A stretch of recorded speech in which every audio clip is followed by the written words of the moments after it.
लग रहा है। आज जो टॉपिक हम शुरू करते हैं, सबसे पहले तो गणमूल पे आते हैं। सुना है कभी ठीक है। गणमूल? मेरा भाई है मैम गणमूल का ना। हाँ, मूल नक्षत्र में वो पैदा हो जाते हैं ऐसे, जिसमें गणमूल की पूजा होती है। जो होती राइट। देखो, इसमें हमारे पास ना 6 नक्षत्र आते हैं गणमूल में बेसिकली। ठीक है। ठीक है। अब सेकेंड,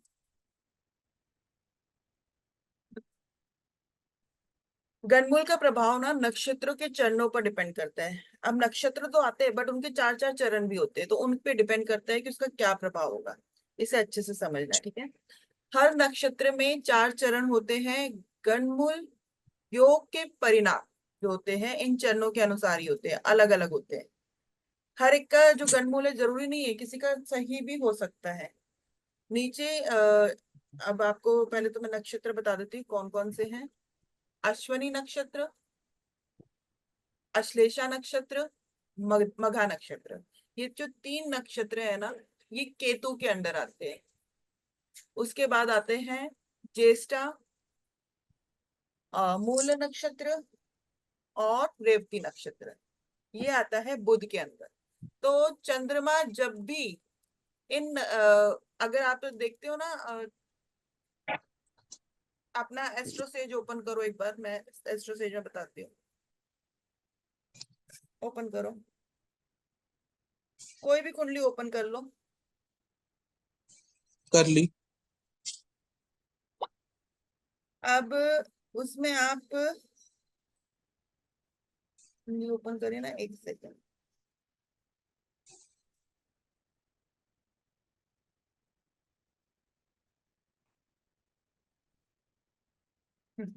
आगे लगन से नवांश, चंद्र, क्लाउड, चलित ग्रह। यहाँ पे आपके पास आएगा ग्रह स्थिति, प्लेस, प्लैनेट प्लेस आ रहा है। यहाँ पे देखो चंद्र किस नक्षत्र में। अगर आप आज की कुंडली निकालोगे ना, आज की अगर आप कुंडली बनाओगे, तो चंद्र मघा नक्षत्र में है। अगर आप आज की कुंडली बनाते हो तो, और आज की कुंडली जो अगर आप डेट डालो, आज की डेट के ऊपर ही खोल, जो भी वो है फ्रंट में जो भी कुंडली आ रही है ना, वो ओपन कर दो। अपना नाम डालो और कुंडली ओपन करो, देखो क्या आता है। पहले तो सर्च देखो आप, ताकि आपको पता चले। देखो, एस्ट्रोसेज में आज की कुंडली खोलो, आज की डेट की। रजनीश जी आ गए आप? खोलिए कुंडली, खोलिए। खोल। मैम मैंने अपने ब्रदर की खोल दी है, तो आज की डेट की खोलूंगा अब। अब आज की डेट की खोलो आप। अच्छा जी।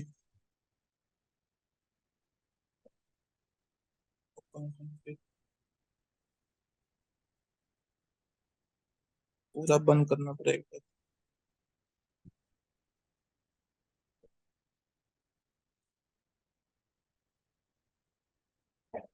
खोल दी मैम।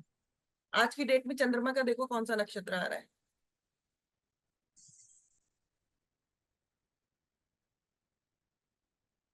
जो कैसे चेक करेंगे? आप आगे करते जाओ, लगन कुंडली के बाद स्क्रॉल करो। हम्म। चंद्र कुंडली आएगा, लगन कुंडली, नवांश, चंद्र, क्लाउड, चलित, हम्म। ग्रह हम्म। ग्रह स्थिति आ रहा है। ग्रह स्थिति। प्लैनेट सब चल रहे हाँ, हैं। प्लैनेट अगर आपने इंग्लिश में करो तो प्लैनेट प्लेस आ रहा होगा। हाँ, प्लैनेट प्लैनेट आ रहा है। आ रहा है। यहाँ पे देखो चंद्र जी। का नक्षत्र क्या आ रहा है। मून। चंद्र सिंह मून का राशि। कैंसर सी। लियो का आ रहा है मैम। और नक्षत्र देखो, मगा। मघा आ रहा है ना। तीसरा चरण। तीसरा चरण, अब मघा तीसरा चरण याद रखना, ठीक है। देखो मघा, ठीक है। अभी मैंने क्या बताया था, चंद्र इन नक्षत्रों में होंगे तो चंद्र ग्रह सॉरी गणमूल लगेगा।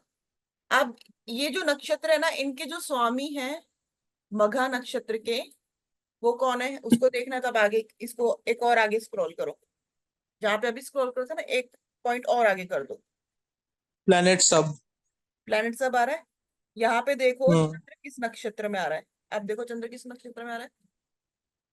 मून अब आ रहा है। कुछ भी नहीं लिखा इसमें हमें तो। प्लैनेट लिखा हुआ है ना, नक्षत्र देखो ऊपर। र, आर, न। सु, की, सा, मी। सन, केतु, अगर टाइम देखो, सैटर्न, मरकरी। केतु आ रहा है ना चंद्र में। आर। मैम बहुत सारे आ रहे हैं ऐसे तो इसमें। नहीं, बहुत सारे तो आ रहे हैं, नक्षत्र देखना है आपने। एक सेकंड पहले अपने में लैंग्वेज चेंज। एनएल नक्षत्र। S L, N L, S B, S S. कौन सा वाला देखना है लाइन? हाँ मैं अभी बताती हूँ, एक सेकंड। नक्षत्र लॉट, हाँ ठीक है मैम, केतु नक्षत्र आ रहा है, बिल्कुल आ रहा है। ठीक है। केतु आ रहा है। जी। देखो केतु और बुध, अगर आपको ये नक्षत्र याद नहीं होते हैं, ये कौन से तीन हम्म। 6 नक्षत्र है बेसिकली, तो 6 नक्षत्र अगर याद हम्म। होते हैं तो अच्छी बात है, नहीं याद होते हैं तो बस इतना याद रखो, अगर चंद्र केतु या बुध के नक्षत्र में हो तो गणमूल लग गया। ठीक है। ठीक है। चंद्रमा ठीक केतु है। या बुध के नक्षत्र में केतु होगा या तो बुध के। बुध और केतु का जो नक्षत्र है ना, यही 6 नक्षत्र है। ठीक है। ओके।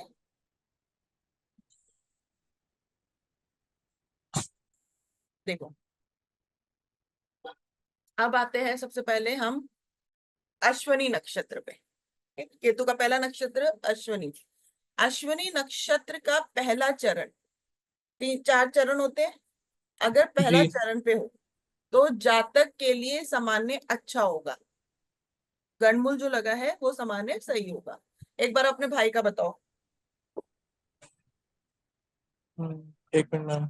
हाँ बताओ, पहले भाई का बताओ फिर देखते हैं, ताकि आपको प्रैक्टिस भी हो जाएगी और आपको समझ में भी आएगा। कौन सा नक्षत्र है। प्लैनेट्स में मून में है ज्येष्ठ, ज्येष्ठा। बुध का नक्षत्र है। ठीक है। और कौन सा और चरण सब है? प्लैनेट में चरण कौन सा है। चरण। Okay ma'am. पहला चरण। पहला चरण, ठीक है, अब ये याद रखना। और मघा का हमने हम्म। देखा था, मघा का कौन सा चरण था। चौथा चरण था। चौथा चरण था। अब अश्वनी से शुरू करते हैं। अश्वनी का अगर पहला चरण हो तो जातक के लिए सामान्य अच्छा होता है। दूसरा चरण हो तो माता पिता के लिए अशुभ हो सकता है। तीसरा चरण हो तो जातक के पिता के लिए समस्या उत्पन्न हो सकती है। और चौथा चरण हो तो जातक के स्वास्थ्य और आर्थिक समस्याएं उत्पन्न हो सकती है, अगर अश्वनी के इन चरणों में किसी का जन्म होता है तो। अश्लेषा, चौथे में। चौथे में जातक के हेल्थ इश्यूज हो सकती है और फाइनेंस से रिलेटेड आर्थिक स्थिति प्रॉब्लम हो सकती है। ठीक है। अश्लेषा नक्षत्र। अब अश्लेषा नक्षत्र भी केतु का ही नक्षत्र है, ये याद कर लोगे तो ज्यादा है। पहला है क्या था पहला। अश्विनी। अश्वनी। ठीक है ना। अश्वनी केतु का नक्षत्र है, अश्लेषा भी केतु का नक्षत्र है। अब हम्म। अश्लेषा का पहला चरण, प्रथम चरण, जातक की माता के लिए स्वास्थ्य से रिलेटेड प्रॉब्लम हो सकती है, हेल्थ इश्यूज हो सकते हैं उसकी मदर को। अश्लेषा का पहला नक्षत्र। दूसरे नक्षत्र में फाइनेंशियल इशू हो सकती है जातक को, जिसकी कुंडली है उसको। थर्ड थर्ड चरण, सॉरी, दूसरा चरण में आर्थिक स्थिति, फाइनेंस से रिलेटेड प्रॉब्लम होगी। तीसरे चरण में, जब तीसरा चरण होगा तो भाई बहन को समस्या हो सकती है। चौथे चरण में हेल्थ से रिलेटेड प्रॉब्लम हो सकती है और थोड़े से मेंटल इश्यूज भी हो सकते हैं। ये है अश्लेषा। अब आते हैं मघा। मघा चरण, जैसे कि आज के टाइम, आज की डेट में मघा चरण, तो आज जितने बच्चों का जन्म हुआ है, अगर पहले चरण में जन्म हुआ है तो जातक के लिए अच्छा है, कोई प्रॉब्लम नहीं है। दूसरे चरण के लिए कहेंगे तो जातक के माता पिता को समस्या हो सकती है, अगर दूसरे चरण में जन्म हुआ। तीसरे चरण में जन्म हुआ है तो जातक के हेल्थ और कैरियर को लेके प्रॉब्लम हो सकती है। चौथे चरण में हुआ है तो जातक के परिवार के लिए समस्या उत्पन्न हो सकती है। तो ये मघा का है। और आज अभी जो चल रहा है वो चौथा चरण चल रहा है, क्योंकि मूवमेंट होती है ना, तो मूवमेंट के हिसाब से चौथा चरण चल रहा है। अब ज्येष्ठा नक्षत्र, बुध के नक्षत्र पे आ जाते हैं। पहला है, अगर पहला चरण है तो जातक की माता को प्रॉब्लम हो सकती है। दूसरे में जातक को आर्थिक स्थिति, कैरियर से रिलेटेड प्रॉब्लम हो सकती है। तीसरे में भाई बहन से रिलेटेड समस्या हो सकती है। और चौथे में जातक को स्वास्थ्य और हेल्थ इश्यूज ये होगा। मूल नक्षत्र, अभी आपके भाई का क्या था, ज्येष्ठा ही था ना? जी मैम। और उसका पहला, पहला पहले चरण में क्या बताया मैंने? माता को प्रॉब्लम। अब बताओ, उनकी जन्म के बाद माँ की इश्यूज कैसे, माँ की हेल्थ इश्यूज कैसी रही है? मैम मेरे हिसाब से तो ठीक ही रहे हैं। ठीक रहे हैं? पक्का? सर्वाइकल की दिक्कत रही है बस, उसके अलावा और कुछ नहीं। उसके अलावा कुछ? और कुछ नहीं, कोई दिक्कत नहीं। पूजा कराई थी? हाँ जी। हाँ, ठीक है। प्रॉपर जिसे कहते हैं प्रॉपर पूजा। प्रॉपर पूजा हो चुकी है ना, तो देखो फिर हाँ पूजा का भी असर होता है अपना। तो कहीं ना बिल्कुल, कहीं, जैसे वो कहीं कहीं का जल लाकर, मिट्टी लाकर, फिर बिठाकर गोद में उनके क्या करते हैं भगवान जाने। हाँ बिल्कुल। 27 नल का पानी। क्या कहा? 27 नल का पानी। हाँ वो सब ऐसे करके मिट्टी लाकर पता नहीं कहाँ कहाँ की, और बहुत अजीब अजीब तरीकों से पूजा हुई थी। तो जब अगर पूजा कर ली है ना, तो उसके फल में कमी आ ही जाती है। ठीक है ना? बिल्कुल। अब मूल नक्षत्र, मूल नक्षत्र में पहला चरण हो तो पिता को प्रॉब्लम हो सकती है। दूसरा चरण हो तो माता को प्रॉब्लम हो सकती है। तीसरा चरण में हेल्थ इश्यूज हो सकते हैं, अब कैरियर को भी प्रॉब्लम हो सकती है। और चौथे चरण में पूरे परिवार को प्रॉब्लम हो सकती है। रेवती नक्षत्र, ये भी बुध का नक्षत्र है। इसमें पहला अगर चरण हो तो माता को प्रॉब्लम, दूसरा चरण हो तो फाइनेंस से रिलेटेड, कैरियर से रिलेटेड प्रॉब्लम, और तीसरा हो तो भाई बहन को समस्या, चौथा हो तो जातक के हेल्थ इश्यूज।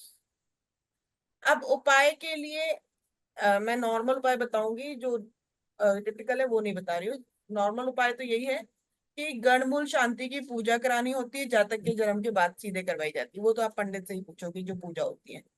मंत्र जाप, नक्षत्र से रिलेटेड जो देवता है उनके मंत्रों का जाप, जैसे केतु है, नक्षत्र का स्वामी केतु है तो केतु के मंत्रों का जाप, अगर बुध है तो बुध के मंत्रों का जाप। इस तरह से आप जाप कर सकते हैं, दान जरूरतमंदों को दान देकर। और शिव पूजा या रुद्राभिषेक आप कह सकते हो, रुद्राभिषेक करा जिसके भी गणमूल। गणमूल का योग के प्रभाव कम करने के लिए ना उचित उपाय करना आवश्यक है। जब आप उपाय करोगे तो उससे आपको जो प्रॉब्लम है उससे निजात मिलेगा, सोल्यूशन मिलेगा। गणमूल समझ में आ गया? हमेशा ये चीज जी याद रखना, गणमूल में केतु या बुध का नक्षत्र होगा तो गणमूल है। बाकी ये 6 नक्षत्र है, उसको अगर आप याद कर सकते हो तो बहुत अच्छी बात है। ये पीडीएफ में सेंड जी। कर दूंगी आपको, तो आप पढ़ लीजिएगा। ठीक है। ठीक है ना? अब आते हैं मंगल दोष। मंगल दोष की पहचान और उसका प्रभाव विभिन्न भावों में बेसिकली समझना बहुत ज्यादा महत्वपूर्ण होता है।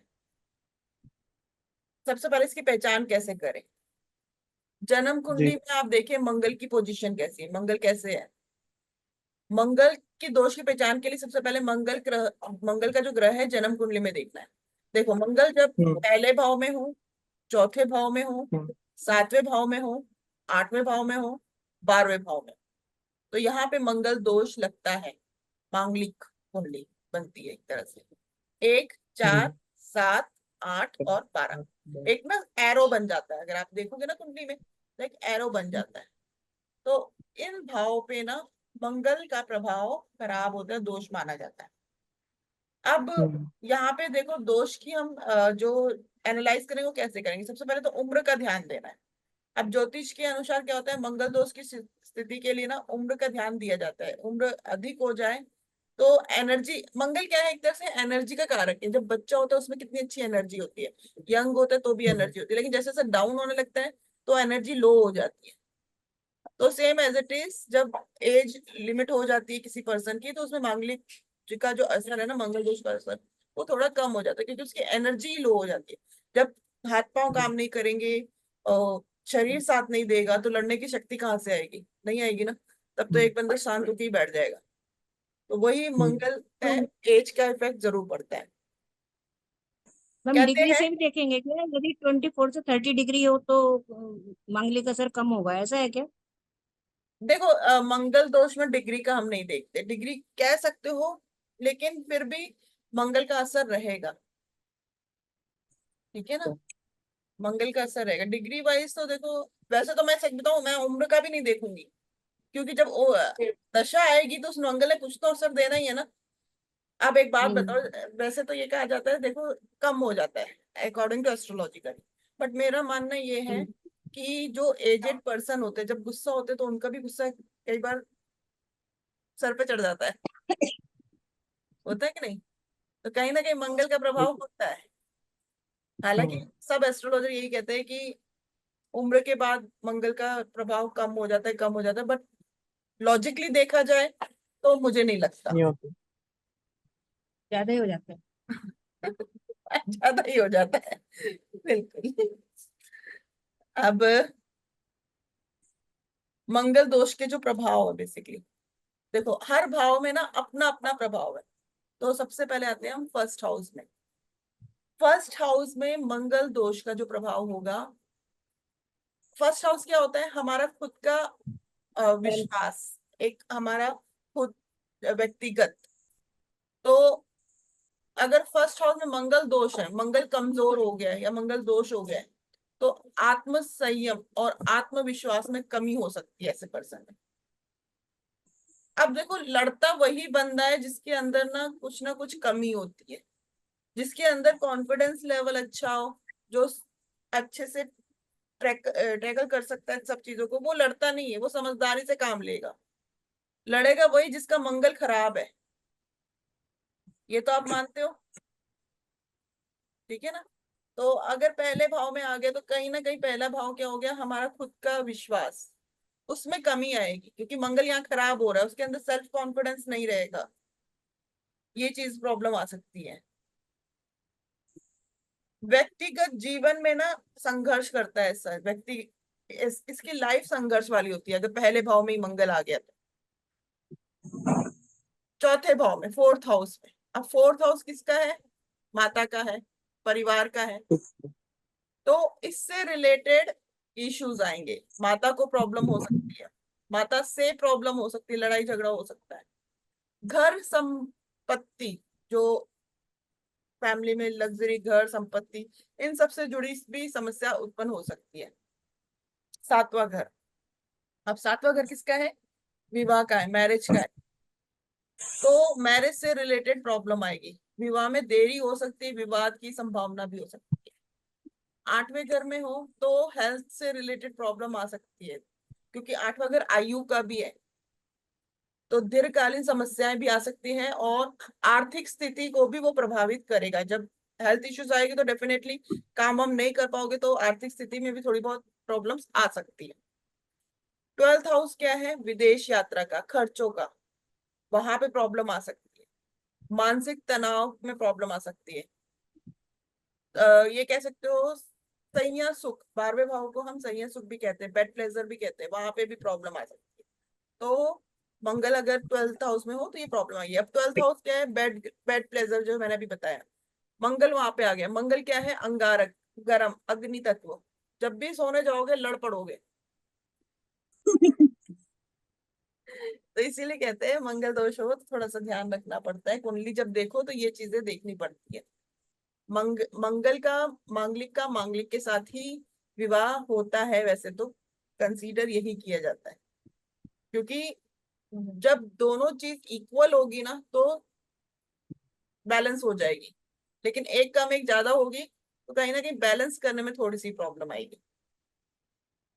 अब एक और चीज मैं बताती हूँ, देखो मंगल सेवेंथ हाउस में है, मंगल की दृष्टियों का भी इफेक्ट आता है। मैं कुंडली पहले ओपन करूँ एक सेकंड।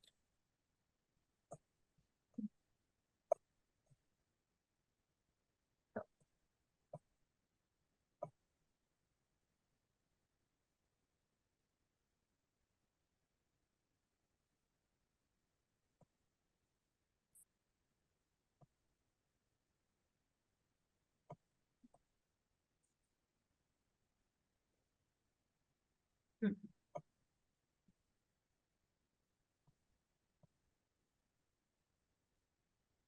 अब मंगल यहाँ 7th हाउस में, मंगल की दृष्टि कौन सी है? चौथी। 8वीं। 4 8 4 8। 4 8 7 4 7 8 4 7 8। तो पहली दृष्टि कहाँ पे आ रही है? 10th हाउस में। दूसरी उसके लगन में ही आ रही है। और यहाँ पे जब 7th हाउस में मंगल होगा तो ये वाले हाउस भी इफेक्टेड होंगे, ऐसा नहीं कि ये वाले हाउस इफेक्टेड नहीं होंगे।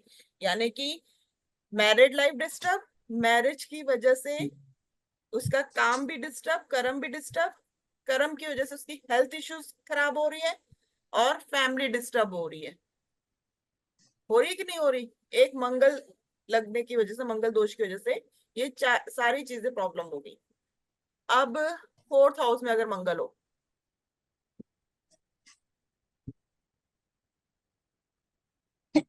यहाँ पे मंगल है, 4th हाउस में मंगल है, तब देखो कहाँ कहाँ दृष्टि जा रही है? मैरिज लाइफ में, अगेन कार्य क्षेत्र पे।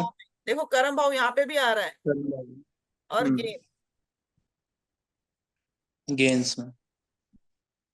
कितनी सारी प्रॉब्लम आ रही है अगर मंगल यहाँ पे आ गया तो। अब 8वें में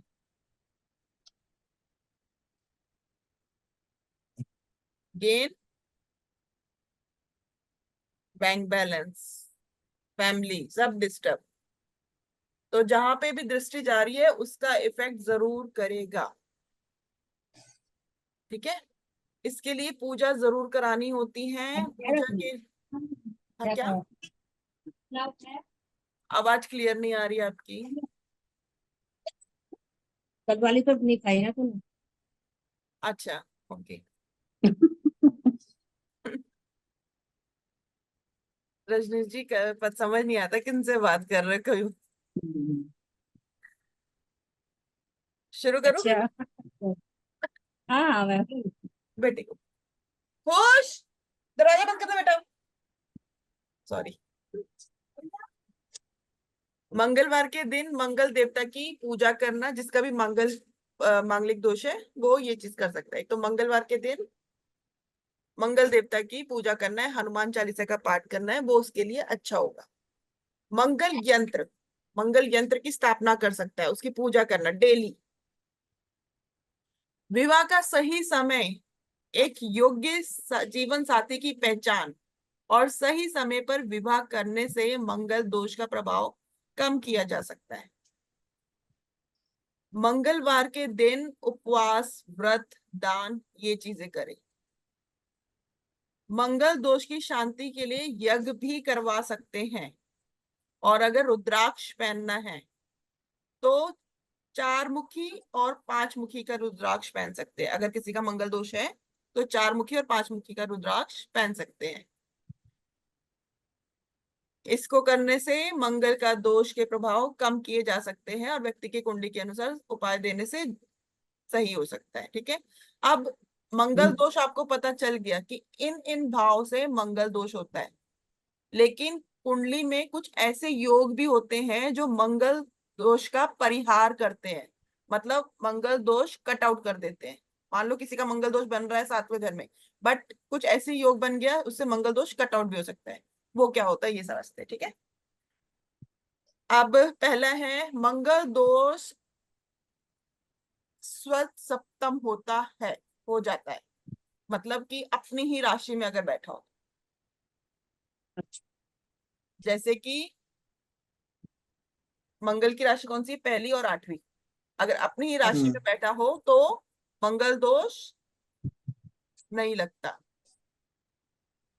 जब मंगल योग कारक ग्रह हो, अपनी स्वराशि में हो, खुद की राशि में हो, मूल त्रिकोण राशि, मंगल की मूल त्रिकोण राशि कौन सी होती है? मेष राशि। और उच्च की राशि में हो, उच्च की राशि कौन सी हो गई? 10 नंबर की राशि। मतलब कि पहले भाव, चौथे भाव, 7वें भाव, 8वें भाव और 12वें भाव में अगर 10 नंबर की राशि आ रही है और वहां मंगल बैठ गया तो मंगल दोष नहीं लगेगा।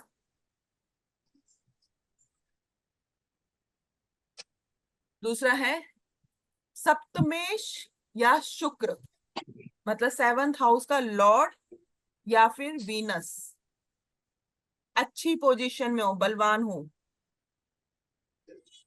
शादी के लिए देखो शुक्र बहुत ज्यादा इंपॉर्टेंट है और 7th हाउस बहुत ज्यादा इंपॉर्टेंट है। अगर ये अच्छी पोजीशन में हो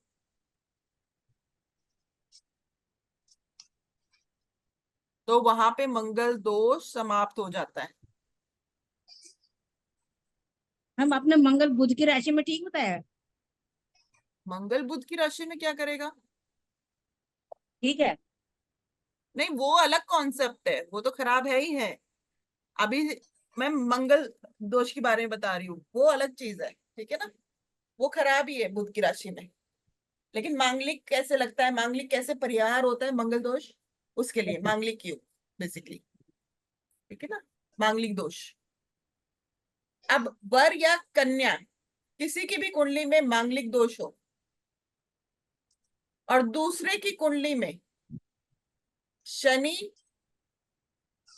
यदि लगन, चतुर्थ, सप्तम, अष्टम, दशम, दशमांश, सॉरी, मतलब कि 1st house, 4th house, 7th house, 8th house और 12th हाउस इन भाव में हो तो मांगलिक योग, मांगलिक दोष समाप्त हो जाता है। फिर से मैं रिपीट करती हूँ, वर्ग की कुंडली में या कन्या की कुंडली में किसी में भी मंगल दोष लग रहा हो और दूसरे की कुंडली में शनि अगर पहले भाव में आ जाए, चौथे भाव में आ जाए, 7वें भाव में आ जाए, 8वें भाव में आ जाए या 12th हाउस में, मतलब जहां जहां मंगल का योग लगता है, मंगल दोष लगता है, वहां पे अगर शनि आ जाए तो मंगल दोष खराब होता है। ये मेरी कुंडली में अप्लाई है क्योंकि मेरी कुंडली में शनि 8th हाउस में और मेरे हस्बैंड की कुंडली में भी सेम शनि 8th हाउस में, मंगल 8th हाउस में, तो उस वजह से वो मंगल दोष खत्म हो गया हमारा। बलवान गुरु या शुक्र, मतलब अच्छा गुरु और शुक्र लगन में होने पर, अगर लगन में होने, वो समझ लिए हैं। एक तो है कि मंगल अपनी स्वराशि का हो, मूल त्रिकोण में हो, उच्च का हो तो अच्छा है। सप्तमेश का लॉर्ड, 7th हाउस का लॉर्ड और शुक्र अच्छा हो तो अच्छा है। और अगर वो मंगल को दृष्टि दे रहा हो, 7th हाउस का लॉर्ड और शुक्र मंगल से कनेक्शन बनाए तो अच्छा है, ठीक है। और सेकंड, शनि लगन यानी कि 1st house, 4th house, 7th house, 8th house, 12th house में बैठ जाए तो वहां पे मांगलिक दोष खत्म हो जाता है। अब अगला पॉइंट है, गुरु और शुक्र अच्छी पोजीशन पे लग्न में हो और 7th में होने पर, लगन पे हो या फिर 7वें भाव में हो, या तो लगन में आ जाए या 7वें भाव में हो जाए, तो मंगल के निर्बल होने पर मांगलिक दोष जो है वो समाप्त हो जाता है। अगर मंगल कमजोर भी है ना तो वो भी ठीक रहेगा, उसमें कोई प्रॉब्लम नहीं आएगी। यानी कि गुरु और शुक्र अच्छी पोजीशन पे लग्न पे हो या 7th हाउस में हो तो। तो मेष मंगल लग्न, कमजोर हो तो दोनों एक साथ होने चाहिए मैम? गुरु या नहीं, दोनों एक साथ नहीं, कोई भी एक। अलग कोई भी? गुरु, मैम एक चीज क्लियर कर दीजिए। हाँ गुरु और शुक्र अगर बलवान होंगे हम्म, और गुड पोजीशन में होंगे, हम्म, 7th या लग्न में, तो उस केस में आपका मांगलिक दोष खत्म हो जाएगा, राइट। बिल्कुल राइट। और आपने कहा कि इसमें कंडीशन और कि मंगल वीक हो जाएगा या वीक होगा, नहीं, वीक तो ये ऑलरेडी समझ में होगा, नहीं। मांगलिक दोष है, इट मीन वो वीक ही है, अच्छा ठीक है। खराब ही है। वीक एंड खराब हम्म। दोनों एक के सेंस हो जाते हैं, ठीक है। ठीक है ना। अब मेष लगन का मंगल वृश्चिक राशि में, मेष लगन मंगल जो है वृश्चिक राशि में चतुर्थ, एक मिनट,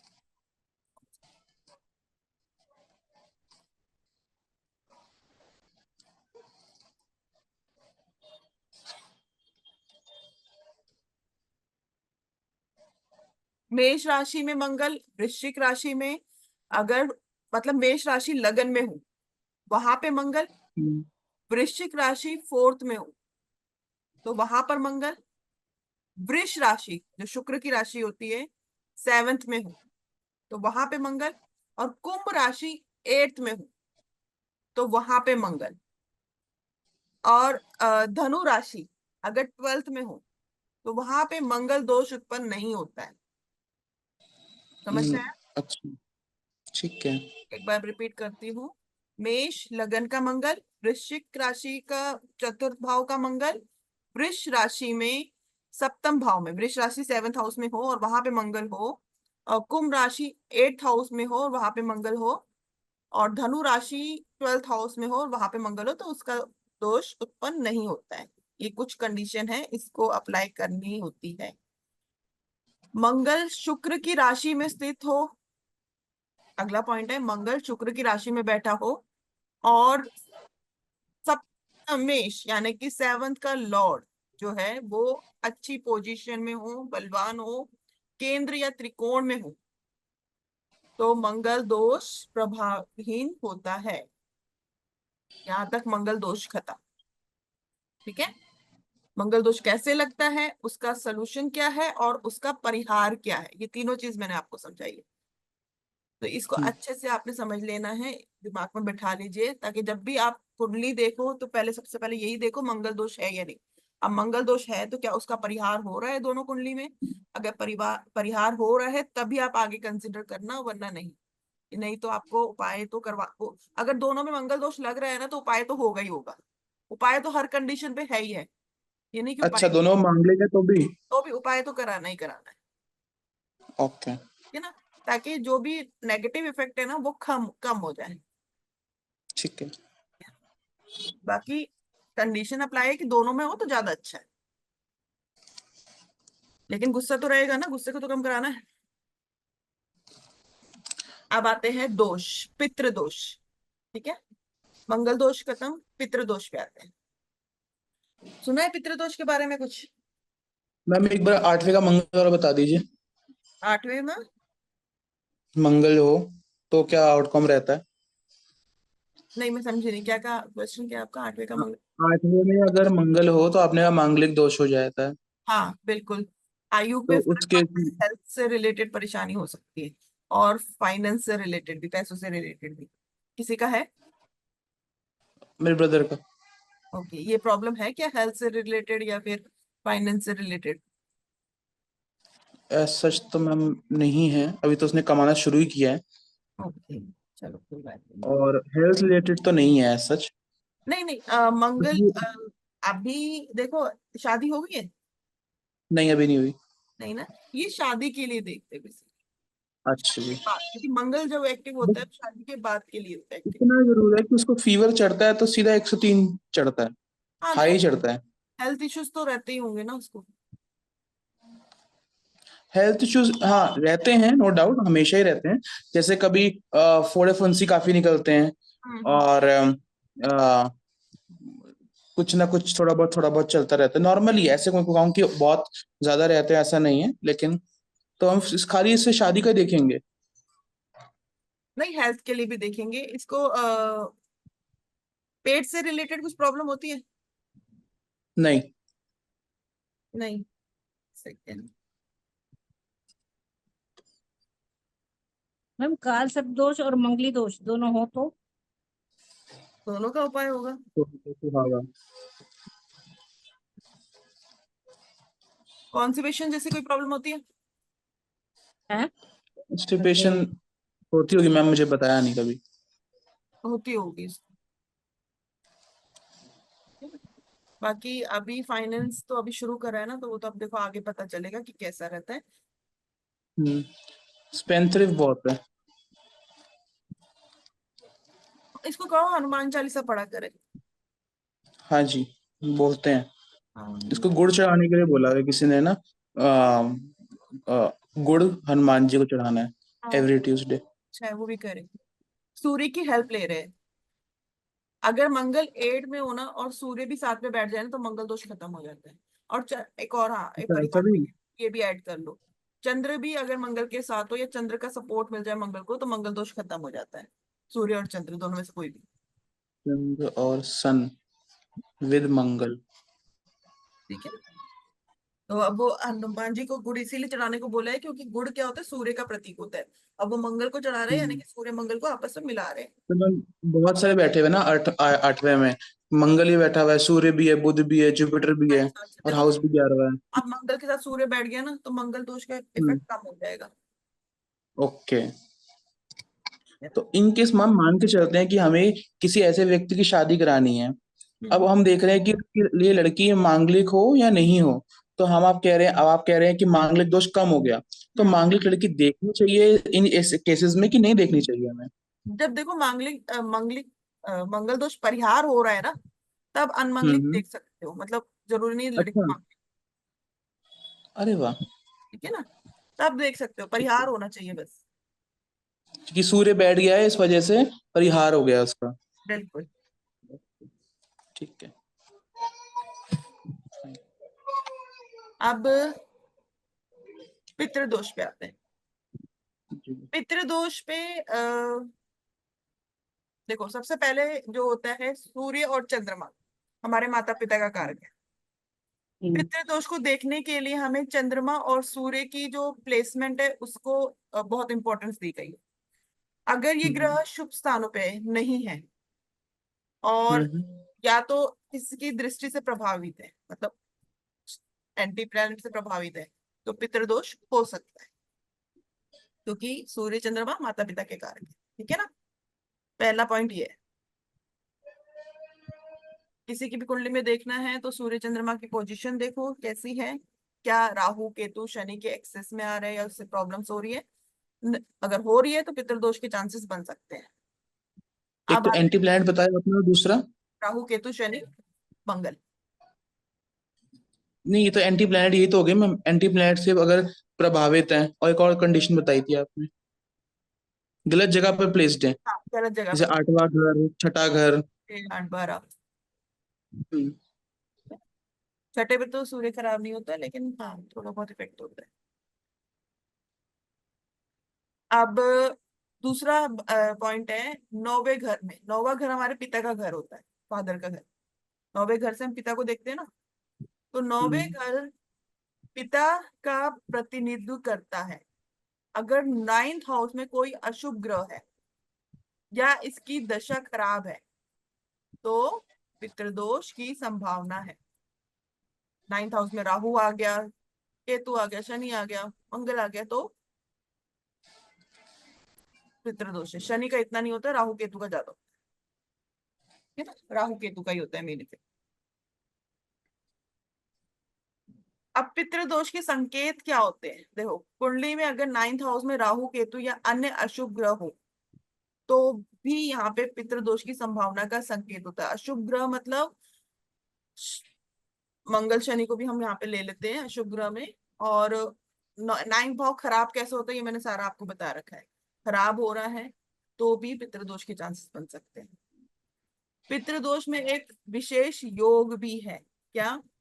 जैसे कि पितृदोष योग जो है तब बनता है जब नौवे घर में या उसके स्वामी में कोई अशुभ ग्रह प्रभाव हो, यानी कि नौवे घर पर या उसके स्वामी, नौवे हाउस का जो लॉर्ड है जो भी बनता है, उस पर भी कोई अशुभ प्रभाव पड़े। चाहे बेशक नौवे हाउस का लॉर्ड लगन में बैठ गया, 4th हाउस में बैठ गया, 7th हाउस में बैठ गया, और वहां पे वो राहु के साथ कनेक्टेड हो रहा है, तो वहां पे भी कहीं ना कहीं पितृदोष के चांसेस बन जाएंगे। समझ में आया? तो जब आप पितृदोष के बारे में देखो तो इनको कंसीडर करना। चंद्रमा को, लास्ट वाला पॉइंट बता दीजिए दोबारा मैम। 9th हाउस का लॉर्ड हम्म। अगर किसी, मैं सिंपल बता, 9th हाउस का लॉर्ड अगर किसी अशुभ ग्रह से प्रभावित हो तो भी पितृदोष के हम्म। चांसेस होते हैं। हम्म। ठीक है, हम्म। एक तो 9th हाउस खराब हो, 9th हाउस का हम्म। लॉर्ड अगर खराब हो रहा हो, चंद्रमा या सूर्य खराब हो रहा हो, तो वहां पे पितृदोष के चांसेस बनते हैं। अब इसका उपाय क्या करोगे? इसके उपाय के लिए हर साल पितृ पक्ष में पितरों की आत्मा की शांति के लिए पूजा करनी ही होती है। तर्पण और श्राद्ध जो होता है वो करना लाभकारी होता है, तो वो तो आपने करना ही करना है। हवन यज्ञ, अ, जैसे पितृ यज्ञ हो गया, पितृ दोष को दूर करने के लिए सहायक होता है। अगर किसी कुंडली में बन रहा है तो उसे आप कह सकते हो कि पितृ दोष के लिए यज्ञ करा सकते हो, हवन करा सकते हो। अनुष्ठान, धार्मिक अनुष्ठान और व्रत, जैसे कि पूर्णिमा व्रत, संतान व्रत आदि के लिए भी मतलब ये नियमित रूप से करना चाहिए जिसके भी पितृदोष हो। दान पुण्य गरीबों और ब्राह्मणों को देना चाहिए, विशेषकर जब पितृदोष हो तो ये देना बहुत ज्यादा जरूरी होता है, ताकि उसका नकारात्मक प्रभाव ना पड़े और अच्छी वाइब्रेट। ओम नमः शिवाय का मंत्र जाप करें, ओम पितृदेवाय का मंत्र जाप करें, इससे पितृदोष की मुक्ति होती है। ग्रह शांति की पूजा कराएं, ग्रह शांति के व्रत पहन सकता है, ये भी अच्छा है। और समाज सेवा करे, अच्छे काम करे, वृक्षारोपण करे, गरीबों की मदद करे, इससे भी पितृदोष में हेल्प मिलती, कम होता है। तो ये कुछ नियम है जो पितृदोष को खत्म करते हैं और उसमें जो भी प्रभाव है उसमें कमी लाते हैं। तो आज के लिए तो मैं इतना ही कराऊंगी। यहाँ तक समझ में आया? पूर्व जन्म का पितृदोष भी होता है क्या? हम्म। पूर्व जन्म का पितृदोष? नाइन्थ हाउस देखो पूर्व जन्म का ही होता है बेसिकली। अच्छा। नौवा भाव मैंने शायद आपको बताया होगा पहले भी कि नौवे भाव से हम पूर्व जन्म देखते हैं, हम्म। अज्ञात हो तो नौवा हाउस जी जी। खराब हो रहा है तो इट मीन वो पूर्व जन्म का ही है। ओके। हम पहले तो फिफ्थ पितृदोष हाउस भी, बताया था आपने। पितृदोष मतलब पूर्व जन्म की वजह से ही होता है? नहीं नहीं, मैंने पहले तो एक सेकेंड। पहले फिफ्थ पहले हाउस तो बता रहे थे फिफ्थ आपको बताया क्या? था आपने। हाउस तो हमारी फिफ्थ हाउस संतान है ना। बताया, एक मैंने बार आपने फिफ्थ हाउस ही बताया था। हमने पूर्व जन्म के कर्म भी बताया था फिफ्थ हाउस। हम्म। पूरक है बेसिकली, नाइन्थ हाउस पूरक है, ये 5 ओके। का पूरक है। अच्छा। देखो चक्र कैसे चला है, ऐसे ही चला ना। हम्म, हम्म। हम हुए, हमारे बच्चे हुए, हम कहाँ से हम्म। हुए? हम तो यहाँ से आए हैं ना, पिता से, ये पिता से। हमारा पूर्व भी हुआ ना। हम्म। इसका पूर्व ये हो गया, हम्म। पूरक है एक दूसरे के बेसिकली। ठीक है। तो जैसे मेरे को कहा किसी ने कि आपका जो पितृदोष है वो इस जन्म का नहीं है, वो आपका पितृदोष आपको पिछले जन्म से लगा हुआ है। आपको क्या है? हाँ, किसी ने मुझे ऐसे सजेस्ट किया कभी बहुत पहले Okay. कि आपको पितृदोष इस जन्म में अभी कुंडली में नहीं दिख रहा, लेकिन आपके पिछले जन्म से वो दिख रहा है पितृदोष। तो मैम ऐसा पॉसिबल है कि किसी ने ऐसे मुझे बुद्धू बनाया है? रुको अभी आपकी कुंडली खोलते हैं, देखते हैं।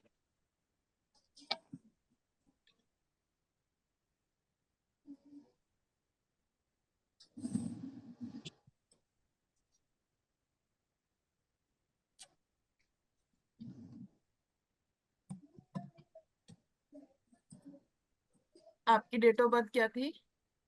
7/7/1994, 8:25 शाम के। मेरठ ना? जी मैम। ठीक है।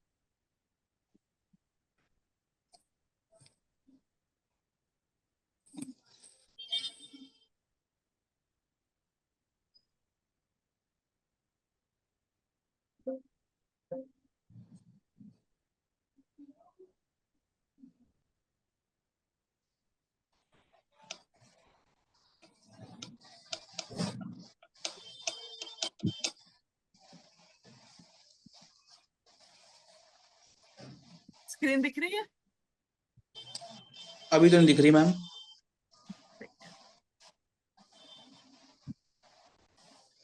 अब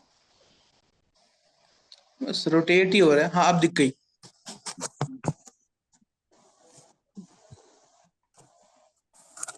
अब सबसे पहले तो सूर्य और चंद्र को देख लो। सूर्य और चंद्र यहाँ पे बैठे हुए हैं अष्टम भाव। हम्म।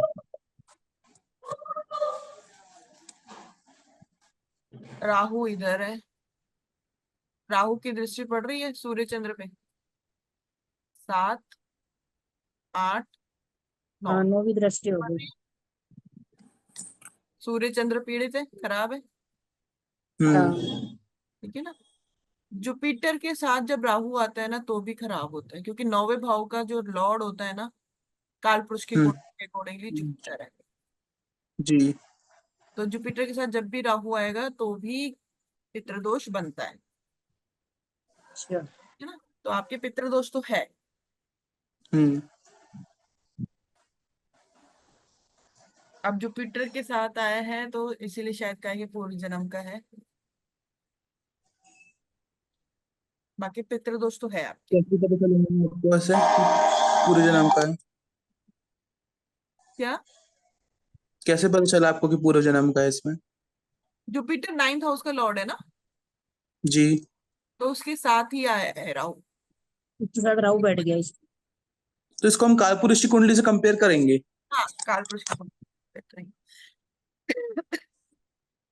क्योंकि देखो, हमारी जो कालपुरुष की कुंडली में ना जुपिटर को बहुत मान्यता दी गई है। ठीक है। और जुपिटर के हाउसेस कायदे से कुंडली में सेकंड हाउस जुपिटर के लिए इंपॉर्टेंट है, पंचम भाव से जुपिटर, ये 9वां भाव, 11वां भाव हम्म। और ये 12वां, ये 5 जो हाउसेस है ना ये जुपिटर के अंडर आते हैं। हम्म। अगर कुंडली में जुपिटर खराब है ना तो ये 5 घर इफेक्टेड है आपके। हम्म। बाप रे। चाहे ये राशि कोई भी हो, कुछ भी हो, छोड़ दो, लेकिन अगर जुपिटर हम्म। खराब है कुंडली में तो ये 5 घर आपके खराब ही है, समझ लो। फैमिली इश्यूज, बच्चों से प्रॉब्लम, भाग्य साथ नहीं दे रहा, गेन नहीं हो रहा, खर्चे ही खर्चे हैं। बताओ है कि नहीं है ये सारी चीजें आपके साथ? सब है, सब है। हम्म। क्या करे बंदा? उपाय भी बता दीजिए मैम, आप इतना बता रहे हो तो। पितृदोष का उपाय करो ना, बताया ना मैंने अभी जी इतने सर। सारे। गुरु का उपाय? हाँ, वो सारे पितृदोष वीरवार को। का आप करो। हाँ जी। एक तो पितृ दोष के लिए श्राद्ध वगैरह अगर आप करते हो तो वो नियमित रूप से करो। करते हो वैसे? मैम मैं एक बार त्रिपिंडी श्राद्ध करा चुका हूँ, पूजा प्रॉपर करा चुका हूँ। हम्म, पितृदोष के लिए मैं हर अमावस्या जाता हूँ, ठीक है। लगभग, और उसके फिर आता हूँ अज्ञात के नाम से। वैसे तो मुझे सबसे अच्छा उपाय मैंने आपको वैसे ही दे रखा है, मंदिर जाओ डेली शाम को, पीपल के पेड़ पे दिया जलाओ। ये जी जी, सबसे वो तो मैं कर रहा हूँ, वो भी कर रहा हूँ। ये और तो मैम किसी ने मुझे सजेस्ट किया था कि आपका पूर्व जन्म का पितृदोष है, आप श्राद्ध में, जो श्राद्ध पक्ष आता है, तो गीता के 18वें अध्याय का पाठ कीजिए। करो, अच्छा है, वो भी अच्छा है। तब तो ऐसा क्यों बोला होगा 18वें अध्याय का पाठ करने के लिए श्राद्ध पक्ष में? आपने पढ़ा अभी तक? नहीं नहीं, मैंने नहीं पढ़ा मैम। आप पढ़ो, पता चल जाएगा। ओके। ठीक है ना, पढ़ो, उसमें सब लिखा हुआ है। ठीक है। चलो अब कुछ कुछ ना वो आज, गरुड़ पुराण से रिलेटेड है मैम। हाँ, अब आज के टॉपिक मैंने आपको 3 करा दिए, गणमूल, मांगलिक और पितृदोष। तो अच्छे से इसे समझ लेना, आज की क्लास यहीं पे हम खत्म करते हैं। ठीक है? मैम इसका कुछ मिलेगा मटेरियल? हाँ, इसका मैं पीडीएफ भेज दूंगी आप। ठीक। ठीक है ना? तो मैम ये आपने बोला कि सन मून प्रभावित होंगे तो पितृदोष होगा। सन मून अगर राहु, सूर्य के साथ सूर्य ग्रहण लग जाता है राहु, अगर आ जाए तो। हम्म। चंद्र के साथ हम्म। मैं देख के लग आएगा। जाता है, केतु के साथ है तो भी ग्रहण लग जाता है। ग्रहण लग गया तो कहीं ना कहीं पितृदोष प्रभावित है ये। ओके। बाकी और कोई क्वेश्चन? नहीं मैम। क्लियर? चलो, तो जी। ठीक है, आज के लिए मिलते हैं नेक्स्ट क्लास। ठीक है मैम। ओके, थैंक प्रणाम। यू। बाय।